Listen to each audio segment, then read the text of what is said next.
Erie City Council is considering drafting a home rule charter that could potentially change the city's form of government. Tyler Gallagher spoke to some city council members tonight about what this could mean for the city's residents moving forward. Tyler.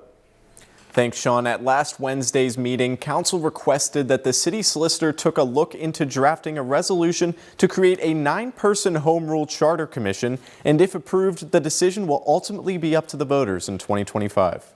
The City of Erie's current charter was written back in 1972, but now council is exploring a new way to govern.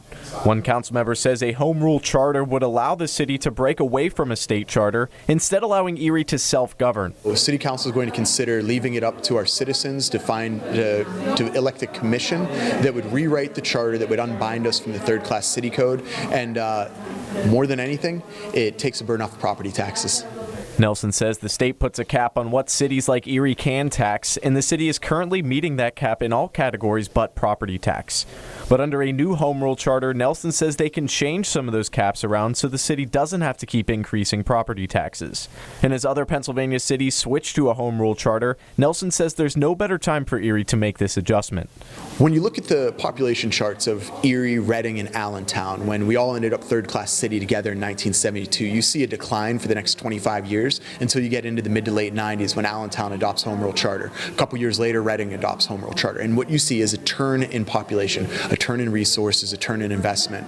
The next step is up to council. They have to approve a resolution to put a question on the 2025 ballot asking voters whether they want a home rule charter study.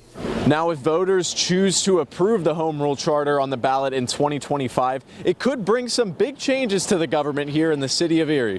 What it does is bring back more local control, right? So who knows a community better than the community itself? And so it really puts the power back within the local electeds, the people that the community have charged to represent them. So this is one of the things that would allow city council to be able to do is do the job we were elected to do. Titus says the home rule charter will help keep money local rather than having the state legislate outside of the Erie community. But for now, all city council can decide is whether or not to let the citizens decide. And City Council will have a study session on January 7th to further discuss that home rule charter. Back to you, Sean. All right, thank you, Tyler. Tyler Gallagher reporting.